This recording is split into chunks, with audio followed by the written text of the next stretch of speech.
you ready? Yes. Kiddo? Yeah. Tim, are you all ready?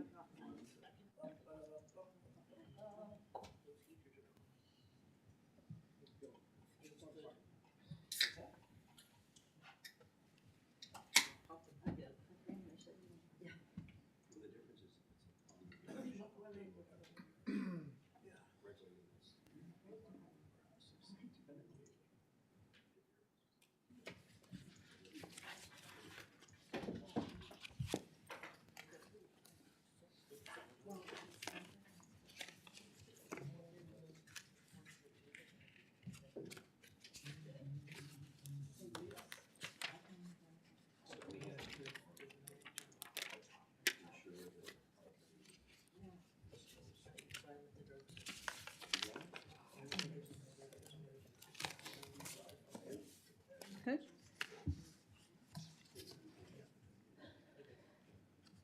I'd like to call the meeting to order. Good evening, everyone, and welcome to this session of Quispamsis Town Council for February the 18th, 2025. I'm looking for an approval of the agenda, please. Moved by Councillor Olson, seconded by Councillor Miller. On the question, please vote.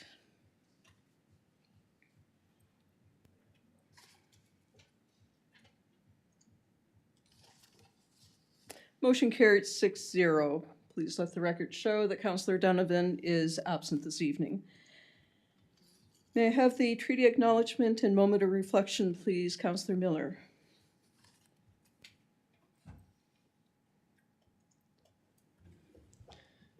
Thank you, Your Worship. Oops, sorry, my screen changed. We would like to respectfully acknowledge that Quispamsis exists on the traditional territory of the Wolastoqey, Maliseet, and Micmac people whose ancestors, along with the Passamaquoddy tribe, signed peace and friendship treaties with the British Crown in the 1700s.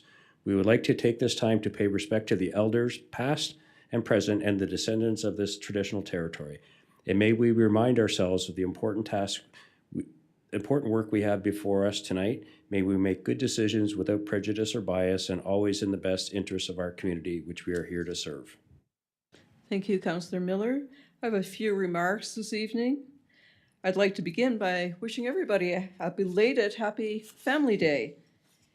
I was excited to join many residents at the Qplex for the Family Day skate, and I know many others took time to find other Family Day and Fun Day Winterfest activities like Parka for the Course and Trail of Hearts. It was a great day to be with friends and loved ones, and certainly skating at the Qplex and seeing people of all ages twirling and skating by. It looked like they were having a great time, just as I did. So thank you to our Community Services Department and staff who put together another terrific family day for our residents.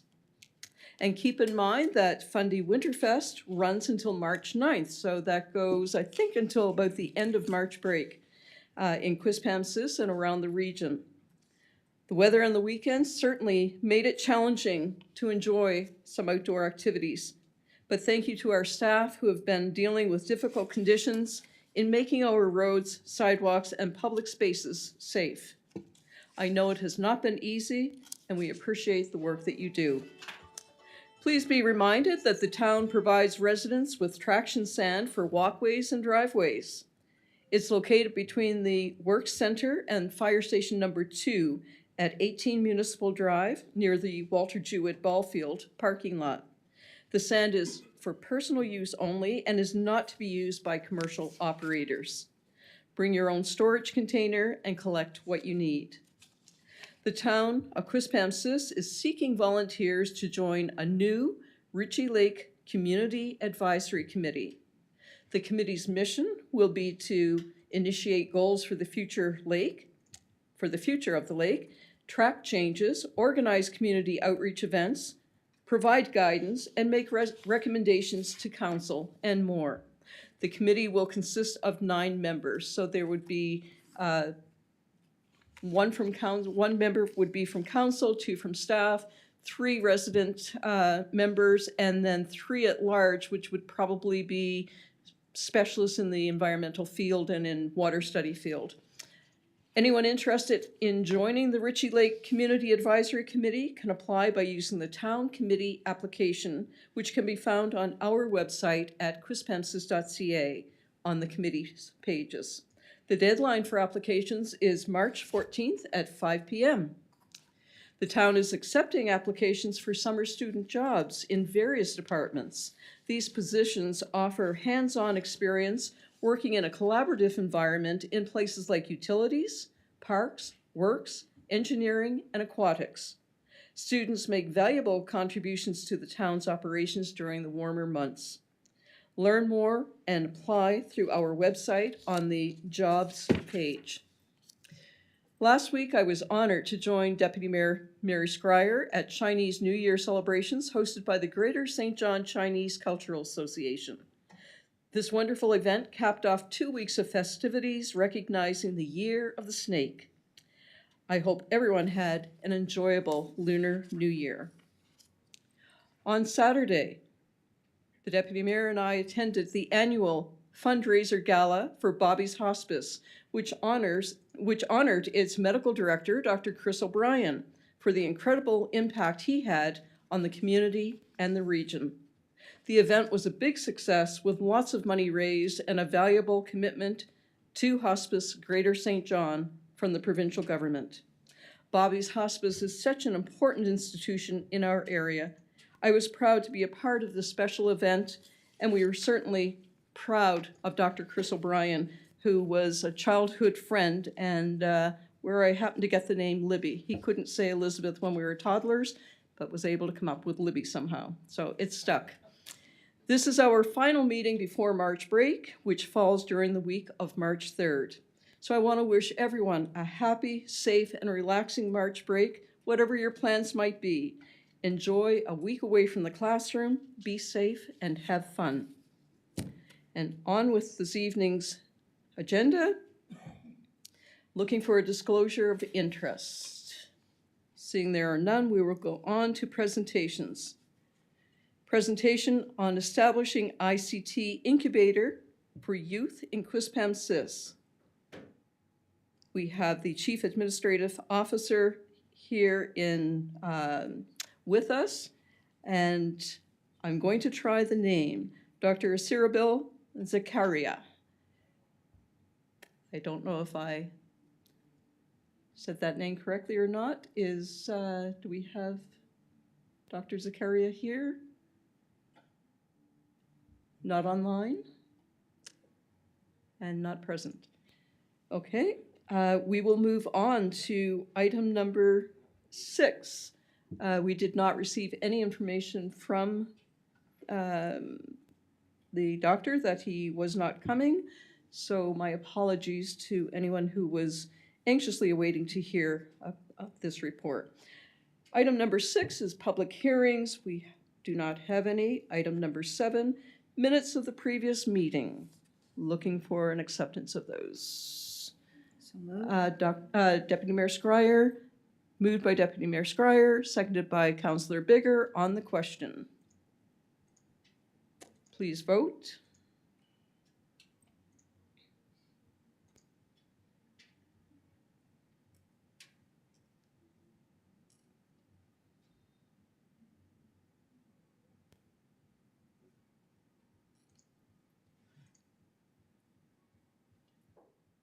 Motion carried 6-0. Thank you. Unfinished business. Resident concerns regarding intersection of Provincial Highway, Route 119, Gondola Point Arterial, and Menan's Cove Road. Director of Engineering and Works provided us with a staff report.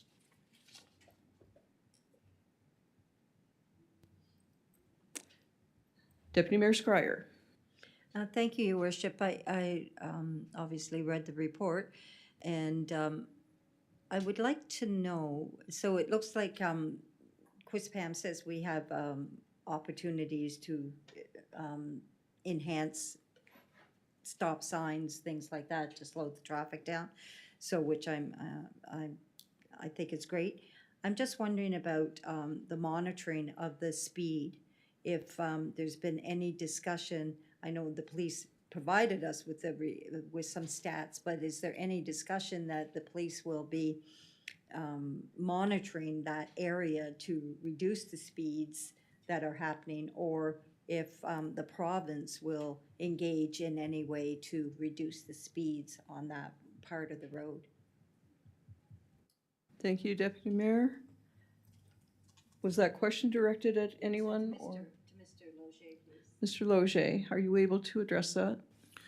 Thank you, Your Worship. When we met with the police department, they indicated that while it is a provincial jurisdiction road, they do some monitoring of the area. However, they see more demand in the local subdivisions on the local streets, and at such a high speed area, they felt that some level of effort should be given to, as it was indicated in the report, some additional notification signage, some passive self-enforcing type of methods is what they usually recommend. And we've heard them say that before when it comes to traffic calming in neighborhoods. They do not like to, they're so much demand, they cannot effectively say, well, we'll be at a certain spot at a certain time. So they really encourage municipalities to look at the self-enforcing options, which are things like signs and speed bumps and things like that. With the high speed, the controlled access highway that is 119, we have no ability to put those types of measures in place without the province's approval and cooperation and hopefully and trust funding.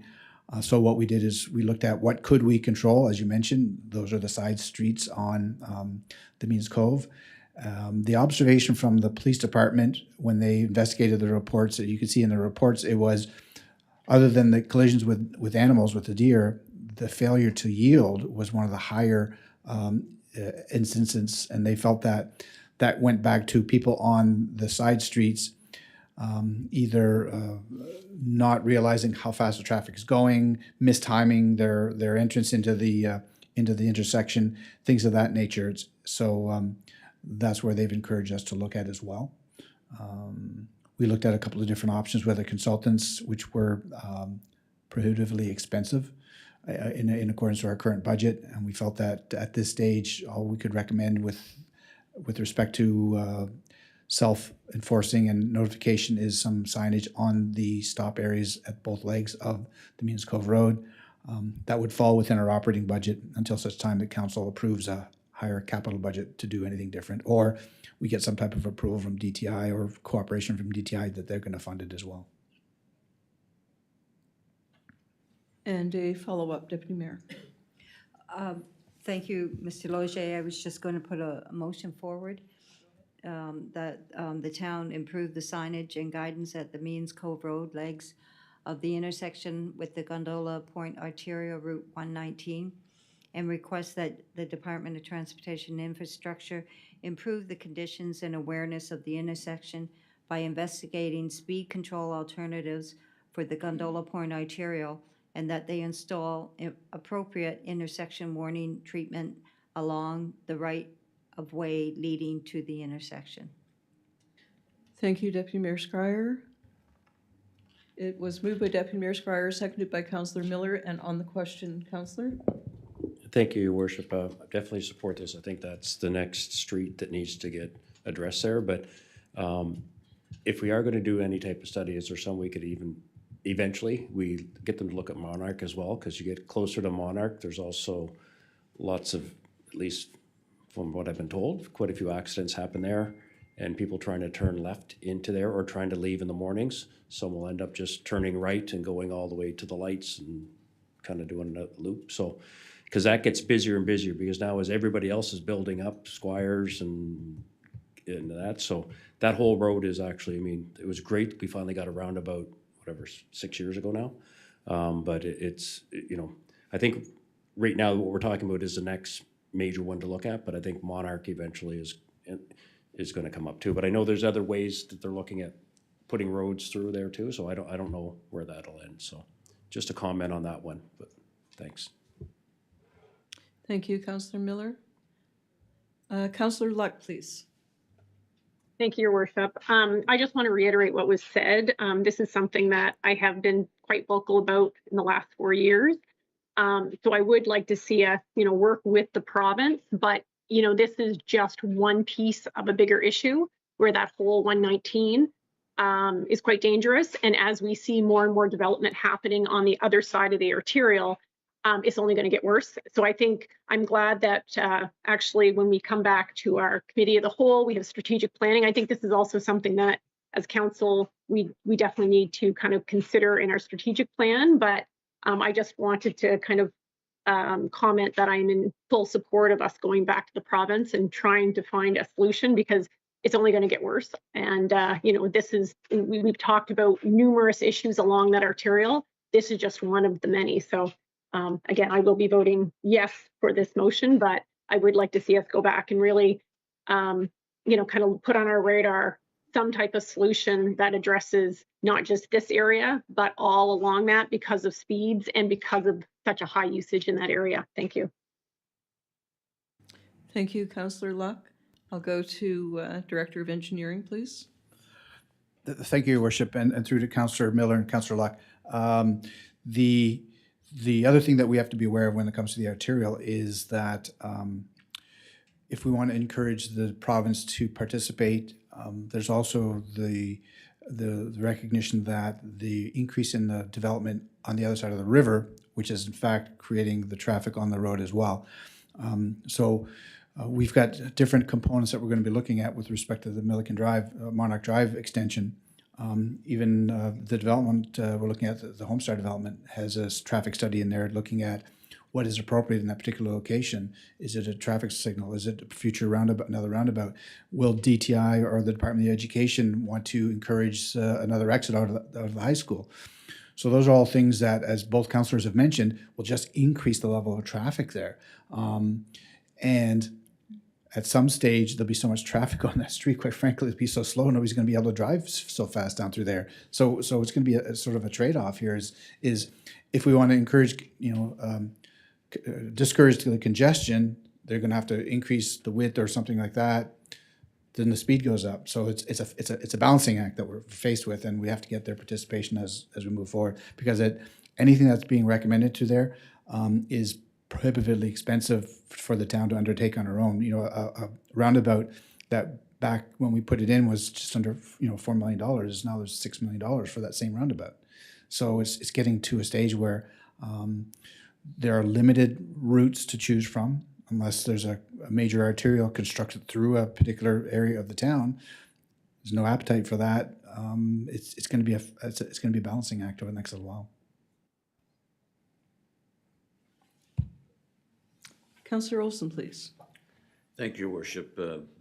Council has to keep in mind too of the major development proposed adjacent to Monarch Drive that is going to impact on traffic too. So there's a lot of different traffic routes that have to all be brought together, and that where we can hook the new different access from KV High School through to the arterial there, and also look forward to that major development taking place with that major developer hopefully partnering with any major work in transportation taking place adjacent to his property there. So that's there's quite a few things to take into account there. Thank you, Councillor Olson. Mr. Watson, please. Thank you, Your Worship. Through you, I would just concur with the Director of Engineering staff report with respect to the specific intersection of Means Cove Road and Gondola Point Arterial.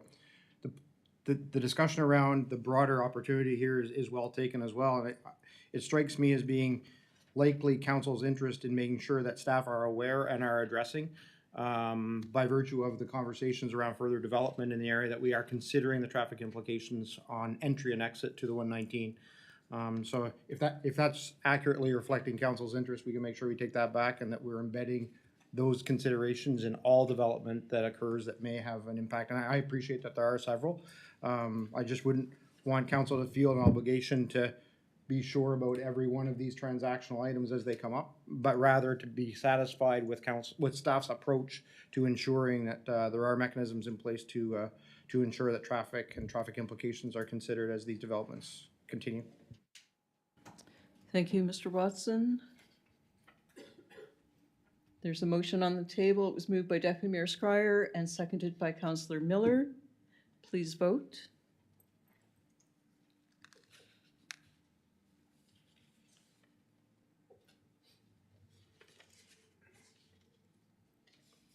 Motion carried 6-0. Item 8B, 236 Hampton Road, PIDs 00251843 and 302-40527, from single or two-family residential R1 to integrated development ID, rezoning application Judy Lane, President and CEO, Home Care by Design. And you have a staff report. Councillor Thompson. Thank you, Your Worship. I move the council direct the town clerk to set a public hearing date for March 18th, 2025, to be advertised pursuant to requirements of the Community Planning Act, and refer the item to the Planning Advisory Committee for their written comments. Thank you. It's been moved by Councillor Thompson, seconded by Councillor Bigger. On the question, Councillor Bigger. Thank you, Your Worship. I just wanted to confirm, perhaps our planning manager, development planning manager can tell me this. When we say that another public hearing will take place pursuant to requirements of the Community Planning Act, does that mean that public notice would be handed out within, 100 meters of the development site again, and those neighbors would be encouraged to consider attending once again? The whole thing happens again, is that right? Thank you. Mr. Colburn, please, Development Officer. Thank you, Your Worship, through you to Councillor Bigler. So as Council is aware, we've already went through the public hearing phase and third and final, and as indicated and included in the staff report, there's been sort of a change in terms of the timeline. So with the goal of shortening the timeline for personal reasons for the developer, as well as moving it from a rental to a condo. When we look at it from that perspective, it's in the interest of transparency because the whole process was being presented as rental. So just so that we're transparent, and that's noted, that information is provided to the public, and they have an opportunity to provide their comments on those particular items. The overall development has not changed significantly, but just reviewing the requirements and being transparent and in communications with our solicitor, we felt that it was the best interest to just go through that process again. In terms of timelines, it doesn't all of a sudden, in terms of approvals, extend the process per se. I'll just make a comment on going to a condo style of ownership. What that actually does is it actually solidifies as well the vision of the developer. The vision of the developer is to make this a community, which means if you're created as a condo, people that are coming into that community are entering into a condo corporation where there are bylaws that govern what happens to this in the future, changes to it. When you get into a rental side of things, those controls are very minimal, which means down the road, not that we would like to see such thing happen, but different owners could take it over and the original vision gets lost. It just becomes a straight rental community. By doing this, it actually allows for some more controls. It also allows for things like upkeep of the properties and those types of things, common areas. There's actually a fund in place that takes care of all that. So it actually provides more sort of framework to keep the vision alive and to make it, I think, a very much gem in the community in terms of what we're trying to achieve in terms of providing diversified housing. And the whole concept of aging in place, I think, is something that's extremely needed, not just in our municipality, but across the province and the nation as a whole. So in terms of the overall development, there isn't what we call significant changes. It's mainly just an ownership style and shortening the timeline. Thank you, Your Worship. Thank you for that explanation. And I'm just wondering, with the minimum going down in order, I think it was from 63 to 60 units, so that it would be under the 50 cubic meters of water, so that an EIA doesn't have to be done, but there would still be a hydrogeological test done to secure the water in that area, correct? Thank you, Your Worship. So that is correct. The reduction in the number of units, when we do the math, the additional 3 units would actually put it over the threshold of 50 cubic meters per day, which means you're automatically triggering EIA. By reducing the number of units by 3, it keeps it under the threshold, which means it actually allows the project to move forward a little quicker. Keeping in mind, we are hopeful, very hopeful, that water will be in there, which means it will actually allow those 3 units to be introduced back in or more. So that's something that we're looking at, and we've encouraged the developer to look at that as well, providing opportunity in terms of like an apartment building, being able to add additional units again. But as you look at the different phases, that's a little further down. So we're hopeful that water will be there by that time. So it becomes a moot point in terms of an EIA. Thank you. And the concept itself, aging in place, are the condos going to be sold to seniors that are aging in place, or are there restrictions on that? In other words, is the theme of the community still intact as an aging in place development? So that would be something that would have to be incorporated in their bylaws. So obviously that's with their sort of their legal team to draft those types of things, and that would be registered with the province. From a municipal perspective, we sort of can't enforce those types of things in terms of bylaws as it relates specifically to condo developments. We can simply enforce bylaws that relates to the municipality as a whole. So that would be something that would be incorporated into their bylaws. To what extent that can be written, and that's, again, that would be something that's being drafted by the developer's legal counsel. And if I may, one last question.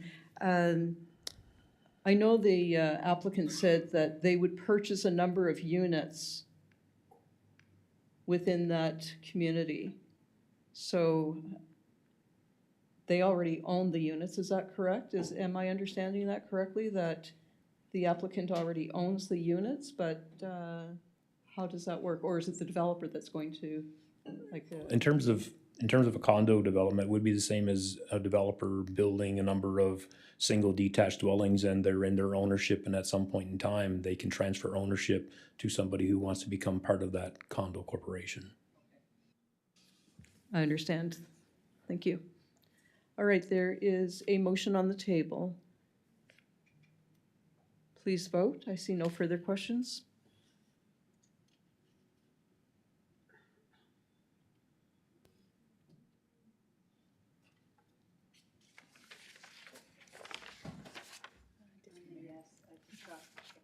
In favor? Yes. Motion carried 6-0. Thank you. Moving on to item number 9, correspondence. There is none. Item number 10, bylaws. There are none. Item number 11, new business. NBCC, New Brunswick Community College Living Lab Technology Partnership. Chief Administrative Officer, CAO, Mr. Watson. Thank you, Your Worship, and through you to the rest of council as well. Refer you to your staff report with respect to this deepening relationship with NBCC. Knowing that the town of Quispamsis has had an ongoing relationship with NBCC on a less formal basis in terms of placement of students in our environment, typically in the summertime. But knowing that there is interest both from the town's perspective at the staff level and at NBCC in deepening that relationship for the mutual benefit of both organizations. And I'm glad that Ms. Levesque is in the audience here tonight, or as a staff member here this evening. She has spearheaded this activity 100% by virtue of having preliminary discussions, and I would emphasize that these have been preliminary, non-binding conversations, but just to explore the feasibility of deepening this relationship a bit, so that we can together celebrate that there's something of mutual value here. And I would suggest that the staff report certainly summarizes where we see those benefits coming. I did want to make sure that we were clear with council with respect to any obligations, financial or otherwise. And at this point, there are none. And nor do we foresee any major financial outlay being required by virtue of this relationship. And if those were to be introduced, they would certainly come back to council for consideration. But the notion here of aligning in a more formalized or a more ongoing way the placement of students in our facility here at the town, and also having classes at NBCC digging into some of the areas of interest that we have in the IT space and helping us with that seems like a win-win. Forgive the cliche. So when we took a good look too from the perspective of our strategic plan, was there alignment there? On every single pillar, it was really hard to say no, that we're missing the mark by virtue of continuing to explore this relationship. So all to say, the staff report stands as written, and knowing though that council's authority here is absolute with respect to endorsing us continuing these conversations, and I would expect that the result would be a memorandum of understanding or some similar document for our shared consideration and signature. After which I would suggest that a public celebration of some kind by both organizations is probably appropriate. And signaling the start of something more formal and more enduring. So certainly welcome any questions that Your Worship, you or members of council have, and with thanks to you. Thank you, Mr. Watson, and certainly as a former educator and one who has had many student teachers under my direction, I guess, it is invaluable, the experience that we can provide. And as we have provided in the past, I know I've worked with Ms. Levesque over the past few years when she has had students here working who have gone on to successful careers, and how wonderful it is for them to be able to say that they have on-the-job experience through the town of Quispamsis. So I am fully supportive of this, and I'm going to go now to Councillor Bigger. Thank you, Your Worship. Yeah, it's an exciting opportunity. I move council support the Living Lab initiative and direct town staff to pursue collaboration with NBCC to develop the framework and governance for subsequent review. Thank you. Next in queue, moved by Councillor Bigger and seconded by Councillor Olson. On the question, don't believe there are any. Please vote.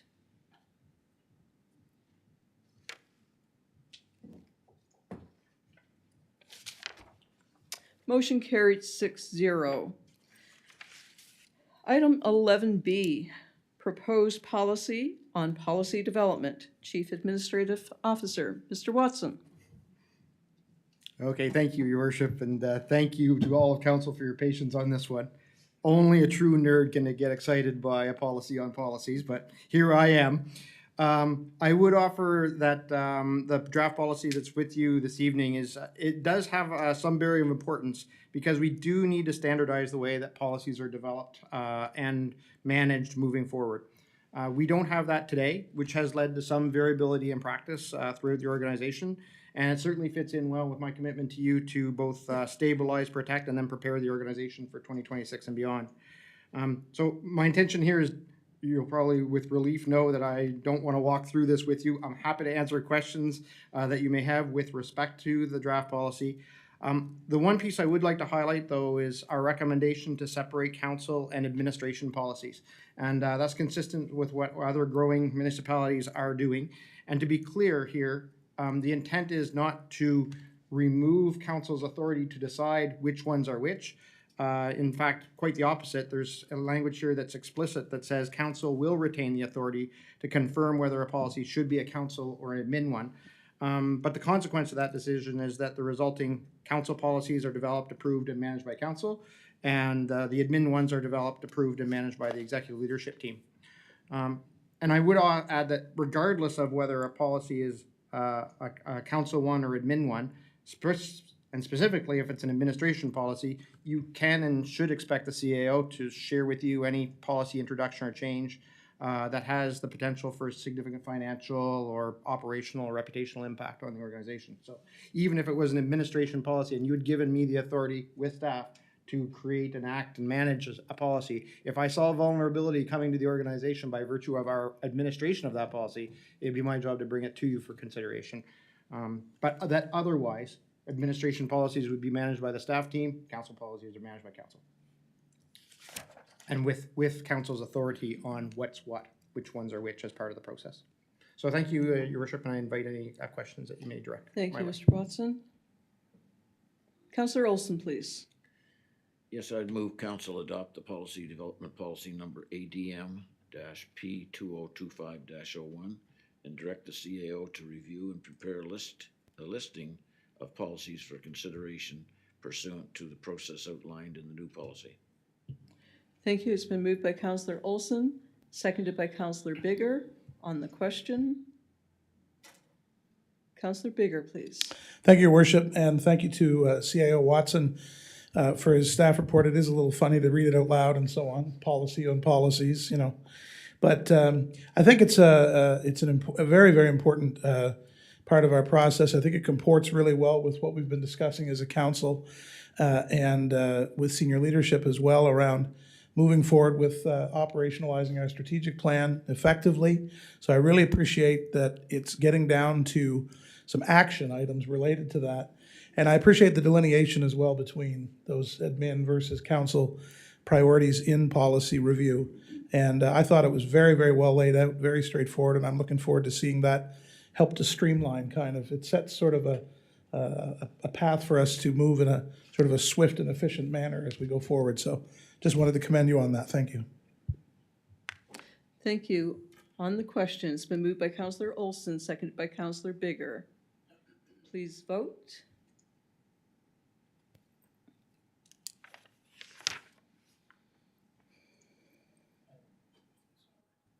Motion carried 6-0.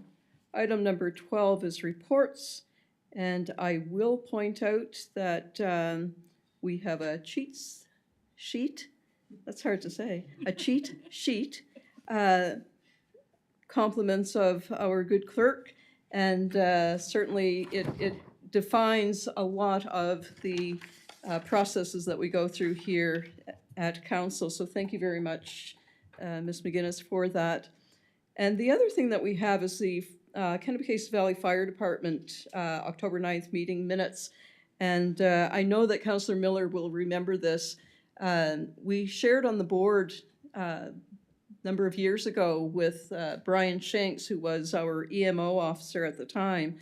And Brian always said, be prepared, not scared. And that's something that I always put up whenever I'm relaying information coming from the Works Department. And these words resonated with me. They're very simple, but it's easy for us to be prepared if we take the time. So just in remembering Brian Shanks, who left us all too early. So business arising from Committee of the Whole. Don't think we did. There's one item that we are bringing. Oh, Your Worship, I have a question about the report. Okay, I'm sorry. You go right ahead.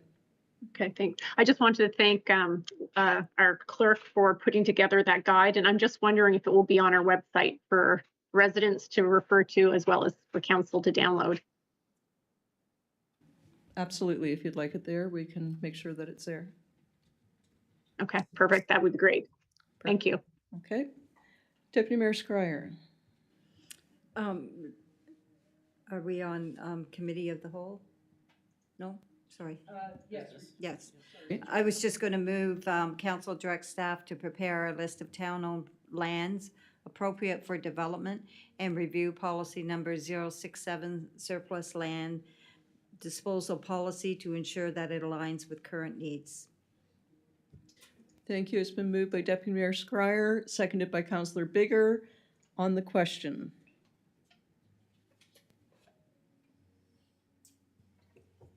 Councillor Olson? No. No question? Please vote.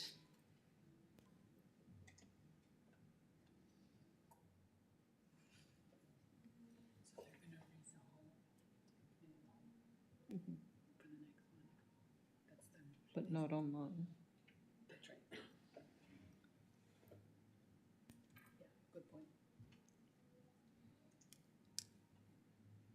Motion carried 6-0. Looking for an adjournment, please, for tonight's meeting. Thank you, everybody. Moved by Councillor Olson. Seconded by Councillor Miller. Thank you. On the question, please vote.